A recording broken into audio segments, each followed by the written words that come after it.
Well, we'll get started. Hi, everyone. My name is Pranav. I'm the co-founder and co-president of the GeoTechTalks for Technology Initiative, as well as co-president of the Alexander Hamilton Society. So today we have an event focused on the future of the semiconductor industry worldwide. And this has relationships with both geopolitics, technology, foreign policy, all these different issues. And so we wanted to cover it as a co-sponsored event between both of our different organizations. So just as a kind of brief introduction, if you haven't heard of our two organizations. So the GeoTech Initiative is actually a nationwide student organization that works on getting students involved in topics and careers at the intersection of international affairs and technology. So as part of that, we've had separate student research projects that just finished this past month, actually related to bias in AI, biotech, as well as the future of clean energy supply chains. And we also had our GeoTech Forum last year, where we had 100 students from around the country go to DC, and we had discussions with speakers from government, think tanks, tech companies, and a lot more related to the intersection of these issues as well. So we're doing a speaker series this year with experts in this intersection, and this event is part of that. The Alexander Hamilton Society is also a nationwide organization. We're the Yale chapter of that organization. And essentially, AHS looks to get students involved in careers in foreign policy, national security, with the goal of essentially strong and principled US leadership around the world as a kind of underlying mission. And so there are a lot of events that AHS does around the country and around Yale as well. And we have one tomorrow as well with Peter Mattis, former counterintelligence officer at the CIA, focused on China, looking at US-China strategic competition, and lots more coming this year. So that's a little bit more about us, and I'll leave it to Brandon and Dr. Guarini. So thank you guys so much. Lovely. Thank you very much, everyone, for coming. My name is Brandon. I help run events coordination here at GeoTech. This is Dr. Kathryn Guarini. If you didn't know, I don't know why I'm in here, but I have the honor and privilege to be able to introduce Dr. Guarini. And I gotta say, in terms of introduction, this is a pretty lengthy one, so hold on. Okay. No, I will. I'm gonna have to. So I have to. Anyhow, we are honored to have Dr. Guarini here as the second speaker in our installments of Talking Through GeoTech, which, as Pranav mentioned, is our speaker series at GeoTech this year. From 2021 to 2023, Dr. Guarini served as IBM's Chief Information Officer, or CIO, where she led IBM digital transformation with focus on adopting hybrid cloud and AI. Prior, she was COO of IBM Research, and also Vice President of IBM Impact Science, and also Vice President of Product Management for IBM Systems. She began a career at IBM Research as a technical contributor to double-gate transistor fabrication and semiconductor applications of self-assembly materials. Dr. Guarini earned her PhD at Stanford University and a PS from Yale, both in applied physics, and she holds over 65 US patents. Now, please, a round of applause to Dr. Kathryn Guarini. Professor, before I ask you a question, I'd love it if you could just sort of open up, maybe expound upon some of the things I sort of mentioned in my introduction, really set us on the right foot so I don't mess this up anymore. All right. Hi, everyone. I graduated from Yale, as you heard a few years ago, just celebrated my 30th reunion recently. But I was in the applied physics department, but it's really such a fun time. And we all are enjoying your time here at Yale as well. After I went out to Silicon Valley to do my PhD at Stanford, I got to know the semiconductor industry. So being in Silicon Valley in the late 90s, it was sort of the heyday of technology innovation. And I got a chance to work at Hewlett-Packard and AMD, Advanced Micro Devices, and then eventually came to IBM straight out of graduate school when I spent the next 24 years there. And the cool thing about being at a big company is there's lots of opportunities to change your job and to take different roles, and I took advantage of that. I started as technical, and then I moved into different leadership roles, leading research, development, operations, strategy, and then eventually into the IT role. And over that time, lots of technology disruptions, lots of opportunities to figure out how to either develop or deploy new technology. And that's what IBM does, and that was my role over those years. I left IBM just over a year ago, and this fall I'm teaching a few classes here at Yale, and it's so fun to be back at the university teaching an undergraduate class on disruptive technologies and responsible innovation. And one of the topics there is chips as sort of key disruptive technology. We'll talk more today. And the other class is at the School of Management. I talk about crisis management in tech. And I unfortunately had an opportunity to do some of that in my roles at IBM, because what happens is you lead projects and the projects fail, or products have challenges, or you have reliability issues with your customer, critical situations, and you learn a lot of that on the job. And so with both of these classes, my goal is to come and help students become perhaps better prepared than I was before I entered into the industry, and to think about some of these topics about technologies, innovation, leadership, before you go take your role, whether you're going to be in the tech industry or not. Technology is relevant across almost every industry. Wow. Thanks so much for opening with that. I want to jump right in and talk a little bit about disruptive technologies, which is a big part of the classes and the curriculum that you're teaching here at Yale. As I was preparing for this talk, I realized quickly that I had no idea what we meant by disruptive technology and also what we meant by dealing with crises in the technology sector. So if you could maybe just give us a brief description about what you mean by that. Yeah.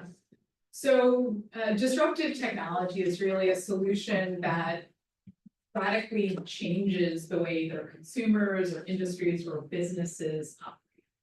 And you think about it as something that has either displaced an existing solution or maybe created a completely new market, something that didn't exist before. Where often users don't know that they wanted something, right? Before Apple introduced the iPod, where was anyone thinking I needed a small little device that I could fit in my pocket that can hold 1,000 songs, that can be low power? I mean, there really wasn't a market for that. But as the technology then diffused into the population and the marketplace, new applications and new opportunities came from that. So that's sort of the characteristic of a disruptive technology. The other half of the class is responsible innovation. And really the focus there is technology can be used for good or bad. And we need to be really thoughtful about how we develop, how we deploy, how we use technologies so that we aren't impacting the environment in a negative way, that was ethical, equitable. Think about minimizing bias, preserving privacy, a whole host of topics. Absolutely. Yeah, and just to give us a little bit of context, obviously you have a lot of experience having worked at AMD and then at IBM deploying these new technologies and then sort of figuring out what are the things that the market decides they want to stick. And so my question for you is if you could give us maybe 3 examples of recent disruptive technologies that we'd all be familiar with, just to give us like a really good idea of what we're going to be talking about today. Yeah, so the 4 topics that I picked for this class: microchips, GPS technology, CRISPR, gene editing solutions, and generative AI. And those are just examples, but I picked those 4 because they're all relevant technologies that are widely used today, but most people don't know. Most people don't think every day, they become invisible, right? There's like GPS technology, we think about using it to get wherever you need to go, but you're not considering how many satellites and how does it do positional, and what is the accuracy, and is it owned by the federal government, or is it there's a lot of thought, technical and political involved there that most people think about every day. And so those are some. Absolutely. Yeah, you mentioned 2 things that I think are very latent in sort of conversations in geopolitics, and those are microchips and generative AI. And I'm just curious, if we're talking about chips and AI, what exactly is the intersection that we're looking at? Obviously, we're talking about NVIDIA, but more recently with things like AI custom chips, what is the ecosystem looking like as of now in terms of development and innovation? Well, there's a very strong intersection, of course, on the microchip development. We're now almost 70 years or so into that, but it's been a very rapid progress, right? Greater and greater density of transistors, more and more functionality, more capabilities of the chip every few years. More recently, of course, the focus has been on chips designed specifically to accelerating AI applications, and started with the GPU, graphics processing unit, set of solutions. GPUs are really first introduced for accelerating graphics, I mean, truly for gaming. But it turns out that these GPUs designed for graphics acceleration are actually really good at accelerating AI workloads as well. It does a lot of parallel processing, which helps to speed up the processing of AI workloads.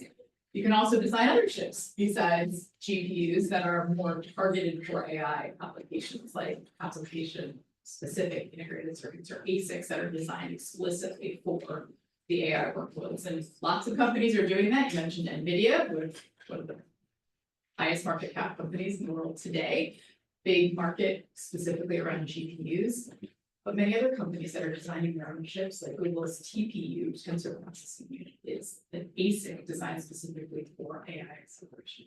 Yeah, I think you mentioned at the very beginning of this sort of topic, the idea that over 70 years of microchip technology, the technology has really advanced and accelerated at an increasing rate. And that obviously brings us to the topic of Moore's Law. and Moore's More. So we already talked a little bit about AI chips and what's being made with chip technology, but how do we get sort of from that opening stage now to where we're accelerating at this sort of doubling rate? Obviously, Moore's law slowing down just a little bit, but maybe talk to us a little bit about Moore's More and how and what we're looking at in terms of processor speeds. So if we do I'll do a really quick history lesson, so many of you probably remember some of these dates, but 1947 was the first transistor was demonstrated at Bell Labs. That sort of kicked off this industry of semiconductor technology, these little on-off switches that you could do digital logic, Boolean logic, and then have increasing information and computation. The first integrated circuit or microchip was demonstrated in 1958, 59 at companies like Texas Instruments and Fairchild Semiconductor at the time. So think about those dates, 1958, 59. It was a while ago, it was like 1 or 2 transistors on a piece of semiconductor, silicon or germanium at the time, connecting a few of those together with resistors and capacitors. That was a really, really primitive integrated circuit. To today, where your chip, which is again on this order of like an inch, right, your fingernail or a little bit bigger than that, has tens of billions of transistors on that same chip. And so the exponential growth in that is incredible. And you mentioned Moore's law. So in 1965, so just a few years after the first integrated circuit was even demonstrated, Gordon Moore, who worked at Fairchild Semiconductor at the time, and just a few years later co-founded Intel. And Intel, of course, is still today is the largest US-based semiconductor manufacturing company. Anyway, back in 1965, Gordon Moore predicted that the density of transistors on a chip would double about every 2 years without as much incremental cost. And he predicted that like 6 or 7 years after the first chip was even made. He didn't have a lot of data to make that sort of prediction, and it became almost a self-fulfilling prophecy. And it's true that since then to today, it's been pretty accurate that the number of transistors has doubled nearly every 2 years, and it's gotten harder and harder. It has. Yeah. Yeah, and that actually brings me right into this next topic, and it's interesting that you brought up AMD, because in my studies of chips, we've sort of been learning that different companies in different countries, such actually including China, are trying to find ways to get around these issues with transistors getting smaller and smaller. And at some point, you just get to this point where you can't beat physics and physics beats you, right? And so that brings us to the topic of chiplets and maybe 2.5 or 3D integration. I know that's a big jump from going to the history of chips, the chiplets and dimensional integration, but Professor, I know you can do magic with that. So I'll leave it to you. Well, for so many of those years, the way that the industry was able to keep up with this Moore's law prediction was sort of a traditional scaling of a transistor. So it just shrunk the transistor down every dimension roughly proportion. So laterally, but also all the vertical dimensions. So a lot of these layers became very, very thin. And at some point, not so long ago, we reached to sort of an end of those very traditional scaling. And so it's come up with new ways. So new materials, new device structures, and new integration schemes. So that's where you get to 3-dimensional integration or chiplets, multi-core designs, multi-threaded designs, new architectures. All of these are creative ways of trying to continue on this pace of Moore's law, but not to do it only by shrinking the transistor and packing more in. And that, it's expensive. There's risk in it. It takes a lot of innovation, ingenuity, testing, and you're really pushing the limits of physics. I mean, you're getting to the point where you can't make your insulator any thinner because it's only a few atoms thick. So you say, okay, well, can I go to a material that has a higher dielectric constant so it can be effectively thinner, but not physically thinner, so it doesn't have tunneling? Or can I have 2 layers or 3 layers of circuits now so I can pack in a greater density? Now, how do I dissipate the power? And I worry about integration and connection and latency and crosstalk. So there's both an opportunity, but then a lot of new technical challenges, the manufacturability, the reliability, how do you fix a device that has multiple layers? So all of that comes into play. Absolutely. And for those of us who are not engineers, I am definitely a bit of a noob when it comes to studying electromagnetism or electric engineering. When I'm trying to understand the relationship between chiplets and different architectures, and then also ASICs or custom chips, I kind of hit this block where I'm not entirely sure where those two things kind of work together. So if you could maybe draw some connections, how are firms that are building different architectures also helping AI development? Yeah, so there are many chips that are sort of general purpose chips. So a general purpose microprocessor we could have in, your laptops.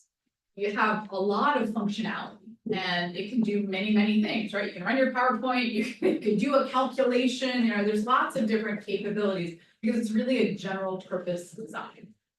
It means it's not optimized for one particular workload or application. So it wouldn't be as good at running your AI training or inferencing.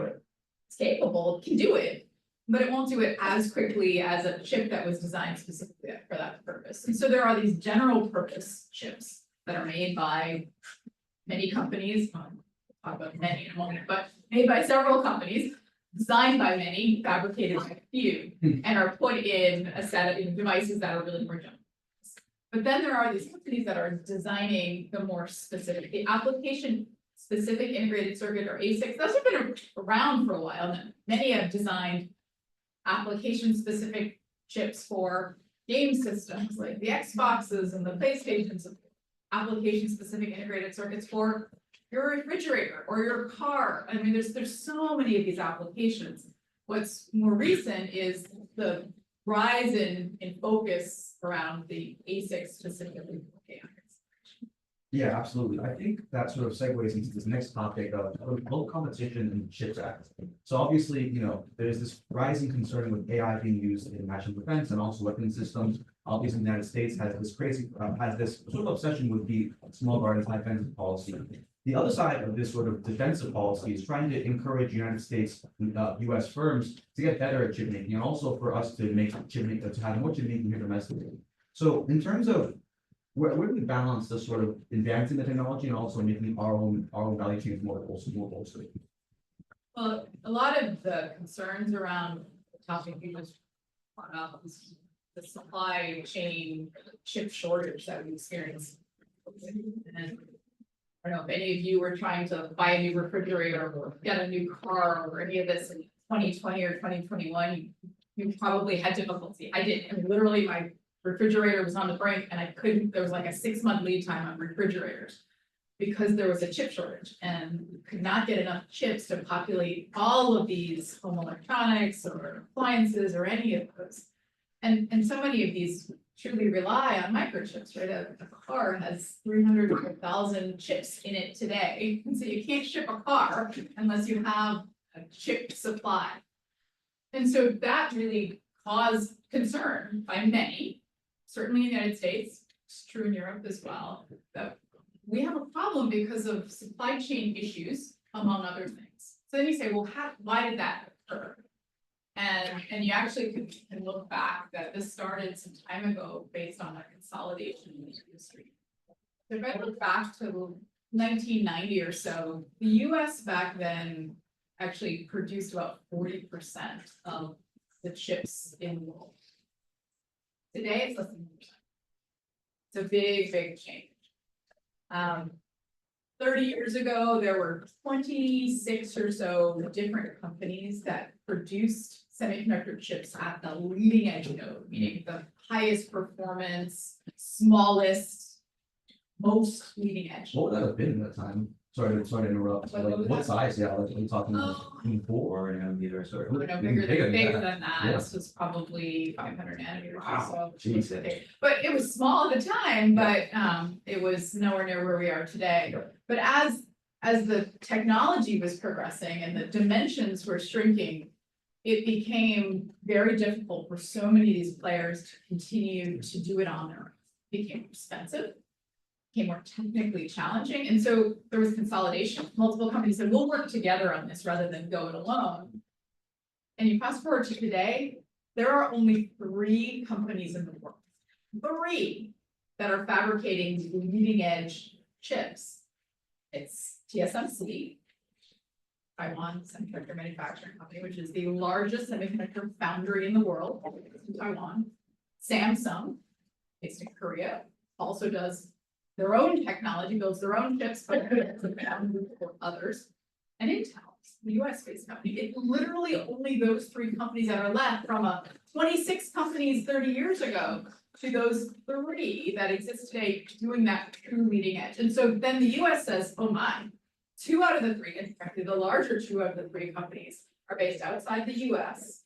And so what do we do, not just for AI, but actually chips, all chips across all industries? If this is so critical to defense, to automotive industry, to healthcare, to whatever, right? If that's so critical and we don't have the capacity to build that ourselves, that's a concern. That's a national security risk, and hence this new US CHIPS Act from 2022 is an investment to try to rebuild that US-based semiconductor manufacturing.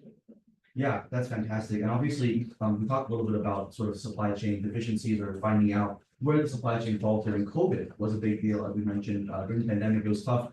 I mean, I don't know about you guys, but in terms of buying appliances, my folks found it a lot harder. Obviously, as you said, there's a lead time on fridges, but it's an insane thing in the United States of America, right, to have a lead time on anything that is for food. But anyway, the point of me bringing this CHIPS Act up is because as an engineer, obviously, you're familiar with the importance of scalability and chip making. And so my question is, as the United States is bringing over Intel in Texas and TSMC in Arizona, what sort of actual impact will that have for our own ability as a sort of chip user? You have to realize that it's a long-term investment. To build a new semiconductor fabrication plant, or fab, as we call it, is typically a 3+ year and $1 billion plus investment. So this doesn't change overnight. And it's more than just building the plant, right? You have to be able to have the skills, the staffing, you have to have the process capability, the R&D. And so that's why the CHIPS Act doesn't just invest in plants. They've got an R&D investment and workforce development investment, and all of those are critical. You can't just build a plant. And the good news is the investment is intended to stimulate 100 million jobs, 100,000 new jobs in this country with large investment. Those jobs are around manufacturing, but also construction, right? You're building all these new plants around the country. So it's a long-term investment. I mean, nothing's going to change overnight, but over time, the goal is that the US will rebuild its capacity from less than 10% to something like 30% of the fabrication capability.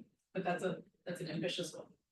Yeah, absolutely. And sort of stepping away from chips, you mentioned obviously that there's a big sort of condensing of chip makers, and a lot of that's focused outside of the United States. Correct me if I'm wrong, but a lot of manufacturing for applications, whether they be automotives or refrigerators, also doesn't occur in the States. And so something that I've always wondered is, even if we start to build more chips, what does that mean for the rest of the sort of techno-industrial industry? How can we keep up with the increased supply of chips that we have domestically and get them to put them in? It's sort of my question. You're right. And you think about all of these as sort of ecosystems, right? And there's a value of having this collaboration with other countries, right? Different countries or different companies or different regions will invest and build expertise. And even if you think about the semiconductor ecosystem, we talked about the manufacturing side, but there are a lot of other components to semiconductors. We have who builds the equipment for fabricating the chips.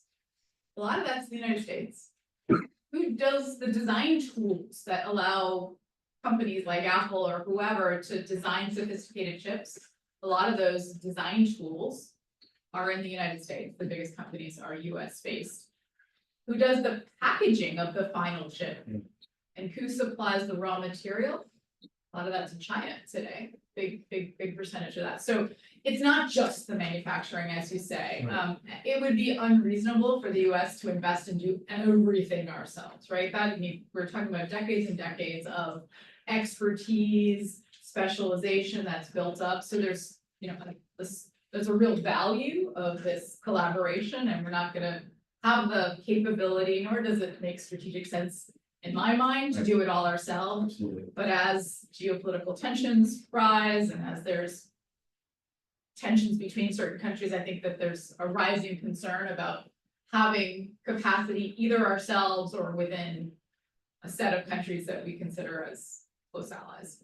Yeah, absolutely. And you mentioned packaging, which I think is a topic that a lot of folks don't sort of consider in terms of chip making, because the big letter items, obviously, can we make chips and can they be cutting edge? Can they be 2 nanometers? But then the problem with that is we got to put them in some sort of vessel, right? So talk to us a little bit about the packaging industry. You mentioned that a lot of it's focused in China. what are some obstacles that are standing in the US's way of getting better at packaging? Well, packaging is actually requires a lot of sophistication as well, right? You pack more and more transistors onto these little chips. You have more connections that you need to make from the chip to the outside world. So the density of the parameters, the pins on a package has gone up a lot, right? And so you've gone from, you can picture probably an old package where it just had like leads coming off of it. You could solder something on. Yeah. To now a much more sophisticated package with either three-dimensional integration, connecting it, or solder bumps, or something that is much more dense. And there's a complexity to that. There's a cost to that. There's a reliability component. You can have the best chip, but if you don't have a way of reliably getting signals in and out, no good to anybody. And so China has built up that expertise. And so much of this industry for years and years was shipping products from one country to the other as you develop that, as you manufacture that. So the chips come out of, say, TSMC, they're diced, they're sent to China for packaging, in some cases for test as well. They're sent back to another country to get integrated into whatever the final product is. So there's a lot of that movement because each one has developed their own expertise. Yeah. On the topic of China, sort of the biggest news recently is up until I would say about 2023, a lot of experts kind of assumed, and maybe this is just my take on it, that China would not be able to get past a certain node size because they lack the right SME or semiconductor manufacturing equipment. Now, recently they came out with the phone, their Huawei, I believe it's the, I want to say it's, well, I know the chip is the Kirin 9000. So I guess my question for you is, what should we sort of rate China's ability to continue advancing despite of not having the right materials? I'm sorry, not the right equipment. They've demonstrated an ability to build incredibly sophisticated chips. Would not count China out. I believe that they have the capacity to design very advanced technology nodes, very sophisticated chip technologies across many different industries. The details of that are not well disclosed, but it's clear that they have that capability. Yeah. Sort of on the topic of China, just continuing on this sort of line of thought. A couple of ideas that I've seen floated around is this idea that we're actually costing ourselves quite a bit in terms of innovation by trying to keep China out of the cutting edge chip ecosystem. And I guess sort of on the geopolitical end, if we could sort of weigh the risk that we have of giving China this technology and then also sort of maybe feeding in to their civil military fusion doctrine of trying to develop better technology than ours, versus also the cost that we have of trying to co-develop or jointly develop more and more advanced technology that could maybe benefit people in a different way. So I'm curious if you have any thoughts on the sort of balance between these two things. I do think the collaboration has proven to be very, very useful across multiple countries over history, right? I mean, that's been true. And I'll just give you a couple of examples of how companies that used to do this all themselves. So AMD used to design and build their own chips. IBM used to design and build their own chips, and there's many examples like that. Over time, those companies decided that they wanted to specialize in design and they wanted to rely on someone else to optimize the chip manufacturing process. So they found a partner, and that partner needed to be somebody they didn't trust, and then they had to co-create, right? Because the manufacturing partner would specialize in improving the yield of a technology node, but there's so much of this interplay between how do you design and optimize the high performance microprocessor or whatever you're designing, along with the design of the chip. So that collaboration, and if IBM's working with Samsung as an example, and they've partnered on what does that technology node look like? How do you optimize the fabrication of the chip and the design of the chip and do that together? AMD spawned what is now Global Foundries and partners with them on the technology and actually does a lot of their manufacturing at TSMC today. So a lot, this global collaboration has proven to be very effective. So then you extrapolate and say, China has a large innovation base, a large population. Pros and cons then of, are we cutting ourselves off from an opportunity to co-create and collaborate with that community versus risks of that? And I think that's changed over the last several years. Yes. There was much more collaboration, of course, much less of thing. Absolutely. And we're talking about risks, especially coming from the Chinese side of technology development, talking about AI custom technologies, do you think that there's sort of room for China to leapfrog the United States? So something I've read in recent literature is that while the US is trying to improved and developed sort of, how do I say, invested technologies. China, instead of working on those spheres, is actually trying to develop technologies that will be slap us essentially. And so as an engineer, I'm curious to hear your thoughts about whether or not China has the capacity to fully follow this and whether or not that actually provides a sort of, what do I say, sincere threat. Yeah, it's an interesting question. I'd say that the area that I'm more concerned about is where China has the lion's share of the capacity for. So we already talked about the packaging. The other place is the raw material access.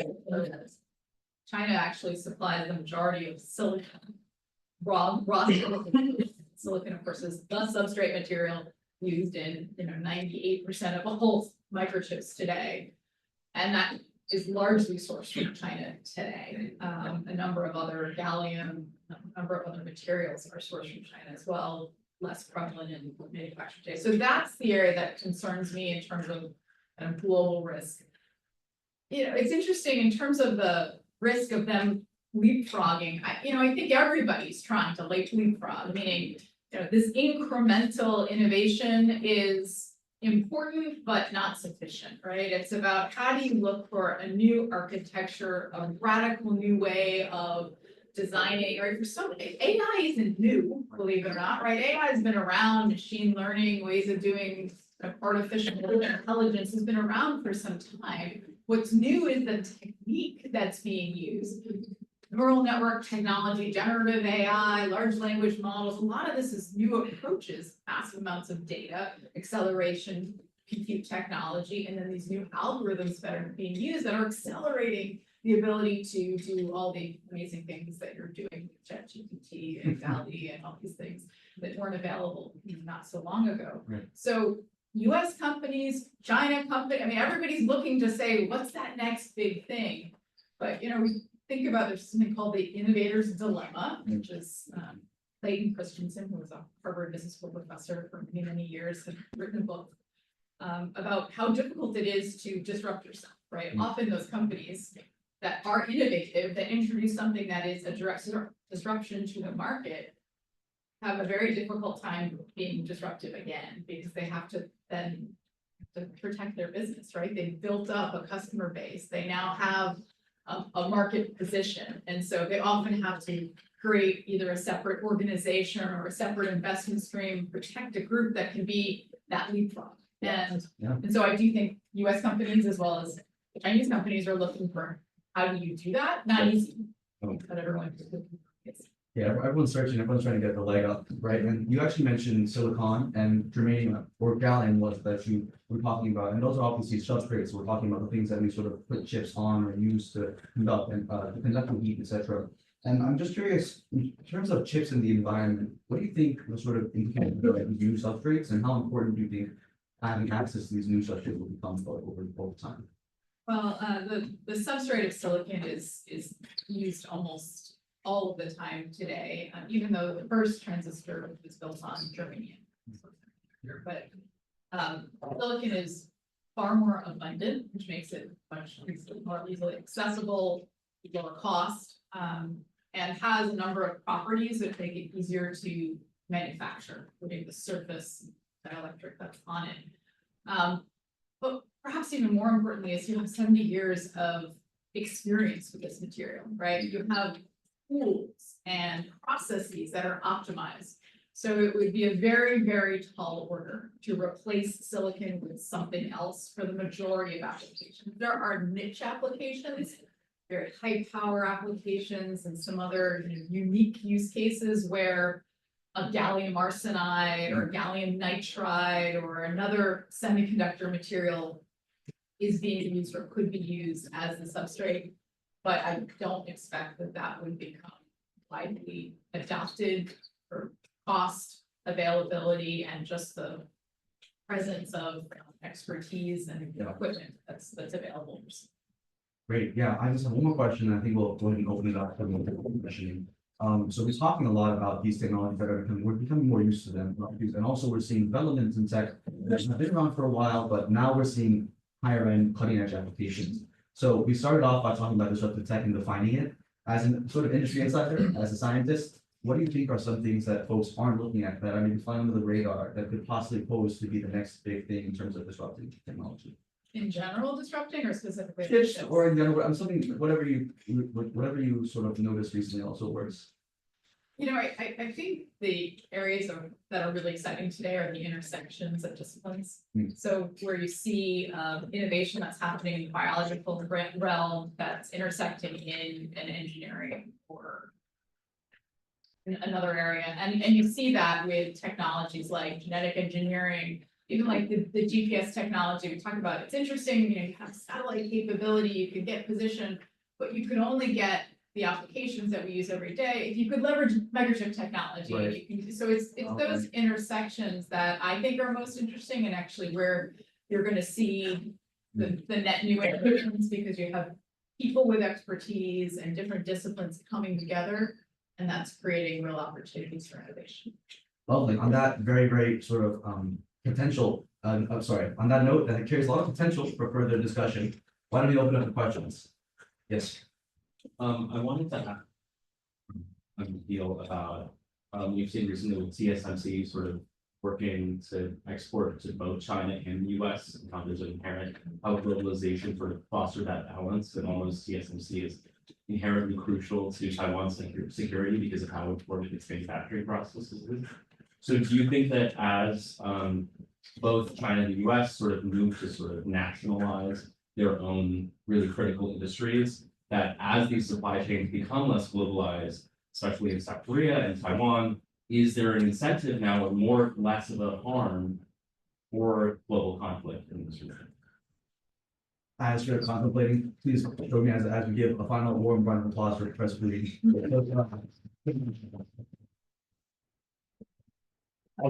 That's a really hard question. It's hard to predict what's going to happen here. I think that we have huge dependence on TSMC in this country, and I don't think that can change quickly.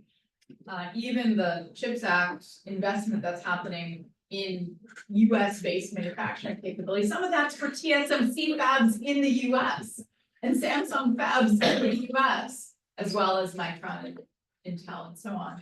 So some of that is just bringing onshore the ability, but it's still being run by a Taiwan-based company, right? So it's not necessarily about building capacity to distance ourselves from the TSMC capability, because they have the leading edge technology. They have better yields and better high performance technology than anybody else today.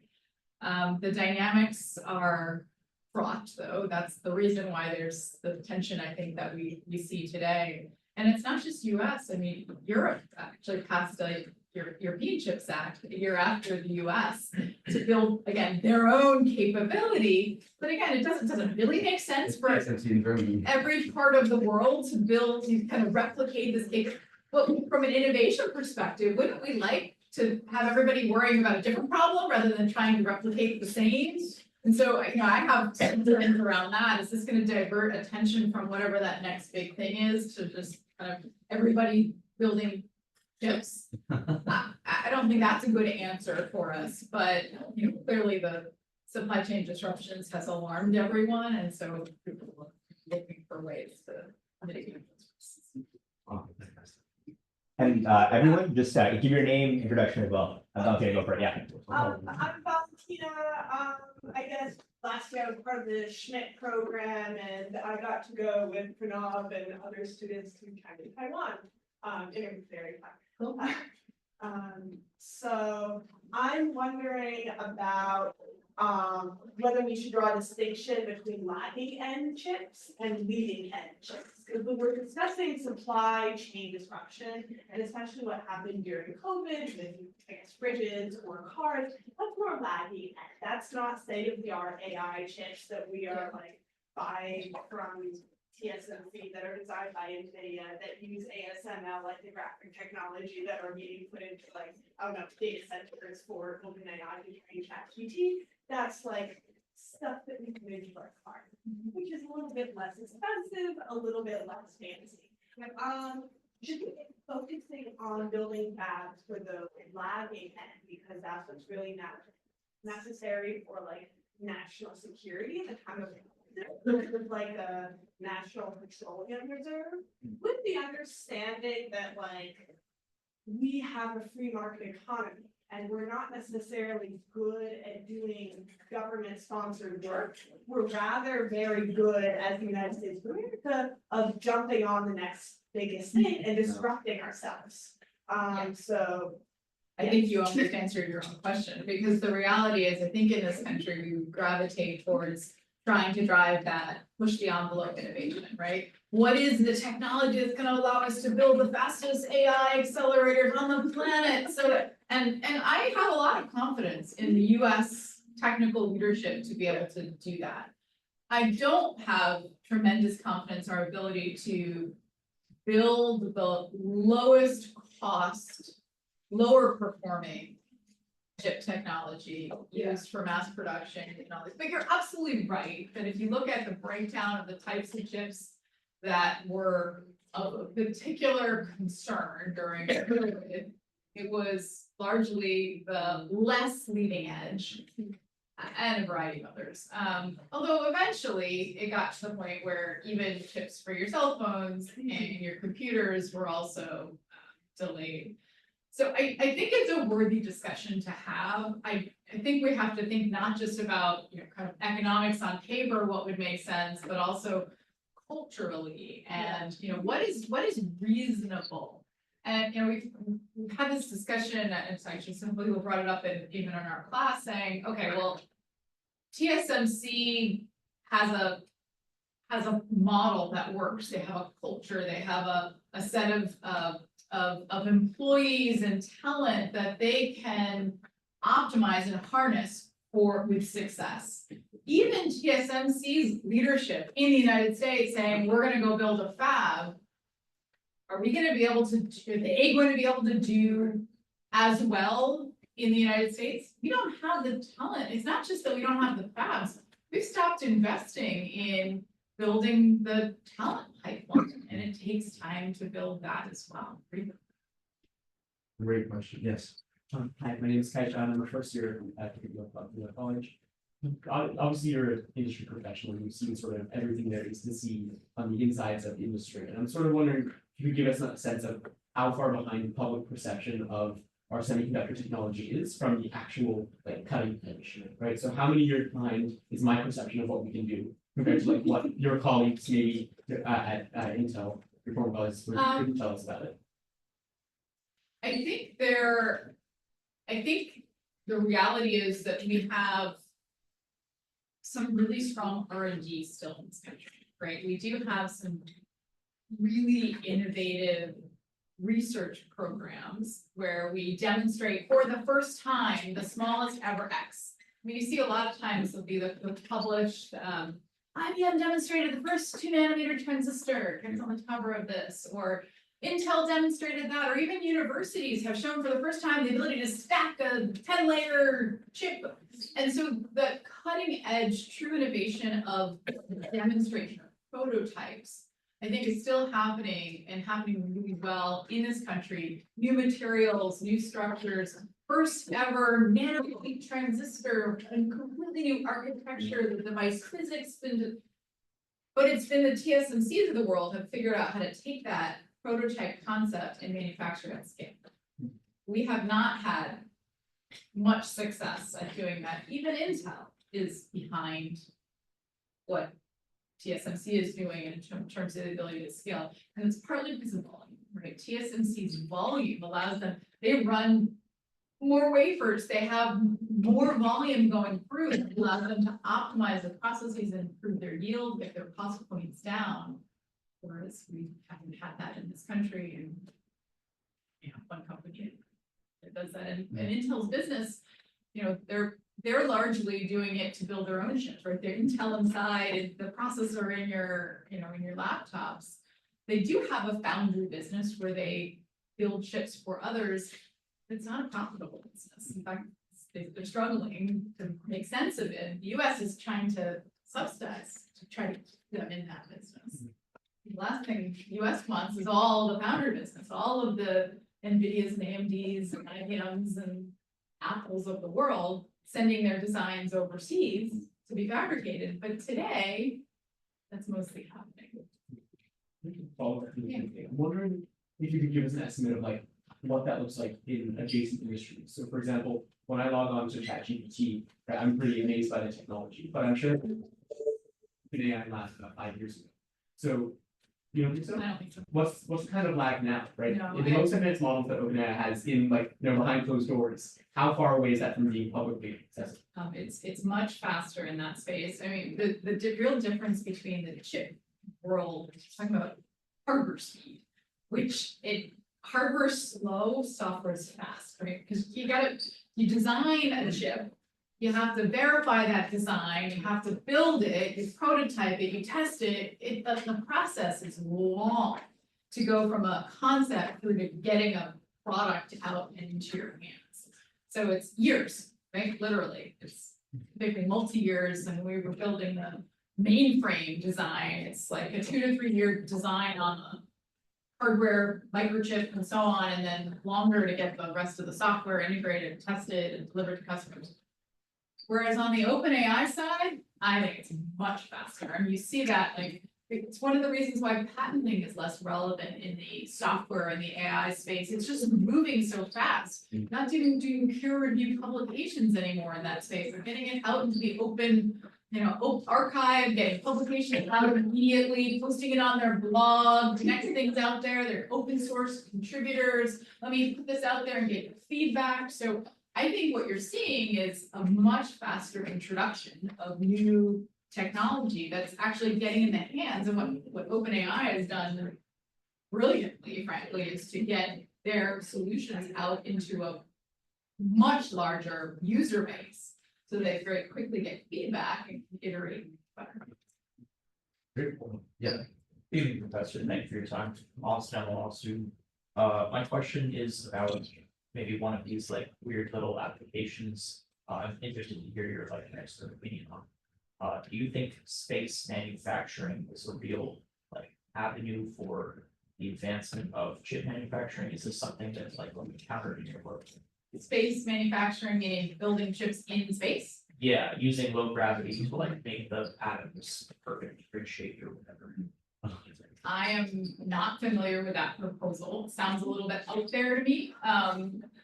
Truly. I mean, look, there are ideas that sound crazy even initially, and then it's actually gotten implemented because it's fitting so hard. And I'll give you an example of when I first heard this idea of creating strain in the silicon, they say, oh, we could strain, literally like pull the atoms apart in the silicon.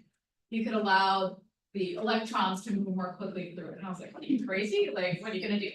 The reality is there are techniques that can allow you to strain the silicon. It improves the mobility of the carriers, and that is in production by all of these manufacturers. So there are concepts like that. I might say, okay, where are you going to put a fab in the space station? That sounds crazy. But the concept of lower gravity that you could use to improve the distribution of the atoms in your, maybe there's something there. I don't know if that's being considered, but sometimes it is those crazy ideas that are helping you to then come up with the next turn of the crank, which is you have to come up with a crazy new idea, because there's the regular old ideas of just shrinking and kind of doing it the way you've always been doing it. They're not working anymore, and so maybe there's something. Yeah, so my name is Nanda. I'm a junior here at college. My question is more about your career path. You mentioned earlier that working at a big company allows you to explore and try many different jobs and roles. So I was curious, you started at IBM Research and then pivoted to a bunch of other roles. So maybe a little bit about your motivation and what you did along the way. When I was in graduate school, I did a couple of internships, and I liked the idea of working in industry. A lot of others who were getting technical PhDs went into academia. It's not even something I actively considered. I knew that I wanted to be on the applied side. applied physics. I wanted to do something with the work that I wanted to do something that I felt like was having an impact. So I was pretty sure I wanted to go into industry. I started in the research division that was closest to sort of the work of being a PhD. I was in the lab, I was dressed up in a bunny suit and a cleaner and building transistors. So my first few years at IBM was sort of similar to the work I was doing as a graduate student, really trying to drive innovation, publish papers, write patents, that it was applied towards something IBM cared about. It had a microelectronics business at the time, but it was really exploratory research. But within a few years, I was interested in what the rest of the company was all about. And the research division at IBM, similar to what Bell Labs was back in the day, it's a 3,000 person organization, which is a large industrial research lab. But it was only 1% of the whole company because IBM at the time was about 350,000 employees globally. It's a little bit smaller today since they've had some divestitures, but it's a really, really big company. And so people would say to me, oh, you work at IBM, how about the this and that? I'd say, oh, I'm just here in the lab. I had no idea what the rest of the company was doing. And so I was motivated to kind of go out and be a part of the rest of the company, which is more kind of unusual for those in the research. In the research division, I'm like, just leave us alone and let us do our research. I actively left research to go be a part of the rest of IBM. I first went to the development organization, the teams that were designing and building the chips for the IBM server systems, power systems, and mainframe technology. And I really loved the development organization. It was like you're part of a team. You're part of this large organization that's all working towards a good common goal. And that was really fun as compared to like kind of every person for themselves in research, like everyone was just sort of doing their own thing. I loved that team sport aspect of it. So I became a manager, a team lead, leading some large global teams. And that, what I found really interesting about moving into these other areas is that I wasn't necessarily the expert. I'm not a microprocessor designer. They say, oh, it sounds a lot like what you, well, I was a transistor person, right? And I'm moving now into an area that was somewhat outside my expertise. But it was so fun to like learn about the next thing and kind of move up the stack and surround myself with a bunch of really smart people in that area. But then there were equally interesting and challenging problems about how do you organize the team for success, right? We had a 500 person microprocessor design team that was spread across the world in 7 different time zones. And we had to design and then tape out this chip in 18 months. And we had a date that needed to be done. And it was like, okay, how are we going to staff it? How are we going to make decisions about the technical design point, the frequency, the power? How are we going to divide up roles and responsibilities? What happens when someone quits or when you have a technical issue? And what happens when you think that there's a reliability issue? So there are all of these interesting challenges that were different than designing a transistor, but were sort of equally fascinating. And the fact that I got to be a part of that and we were all working together and then you got to this date and you did it against all odds. I mean, of course, there was 1,000 times along the way you thought it wasn't going to happen, but you actually did it. So I found it really motivating and satisfying. And then I got a chance to then take on different roles.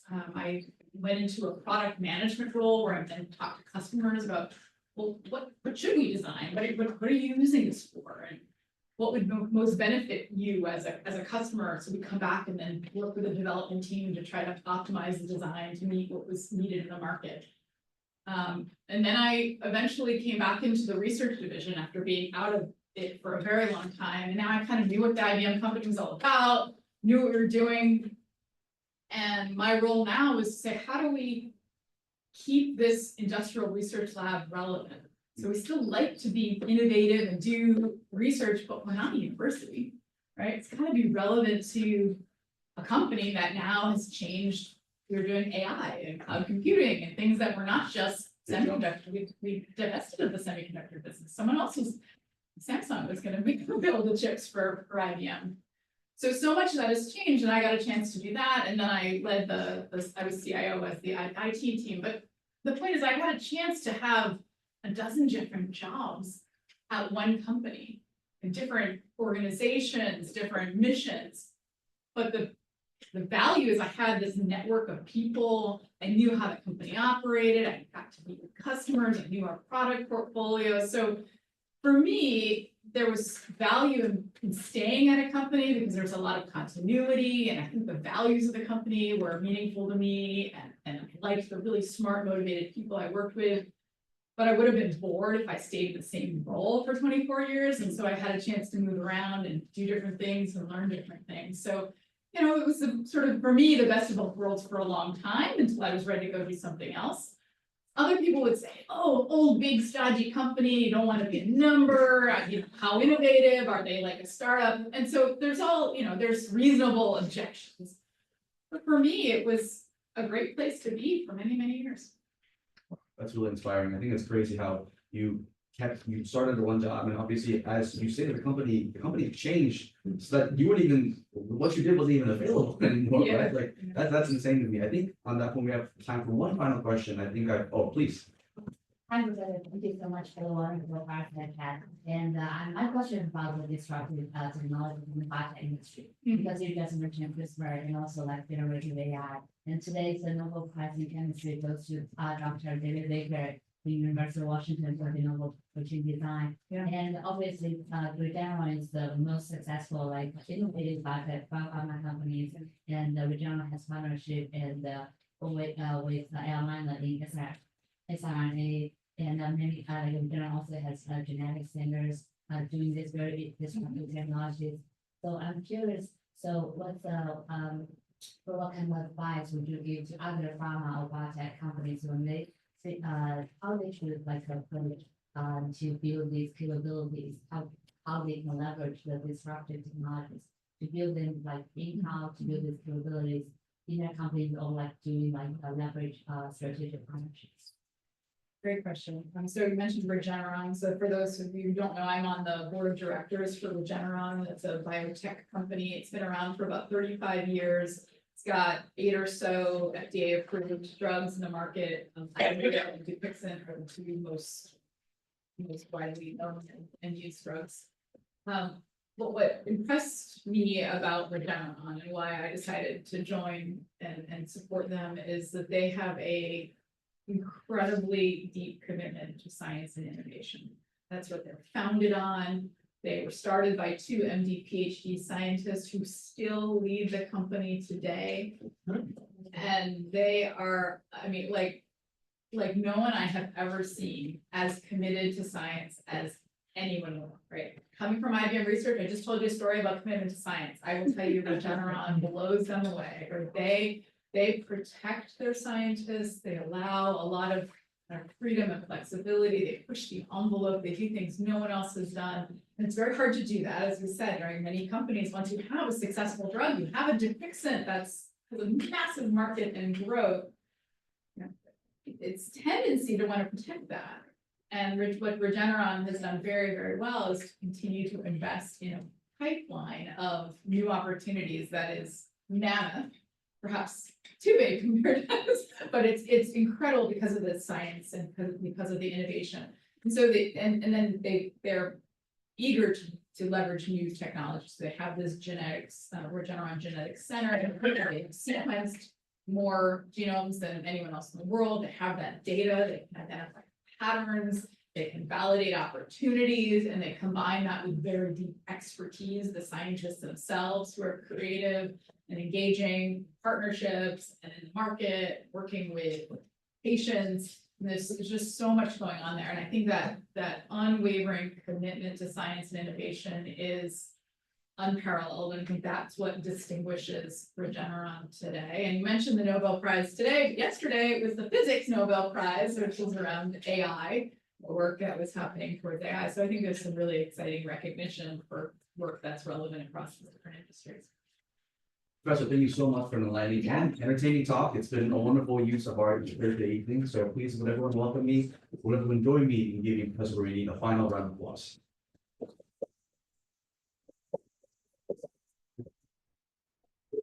And to everyone, I would highly recommend her class. It's awesome. Yeah. Having just done the midterm today.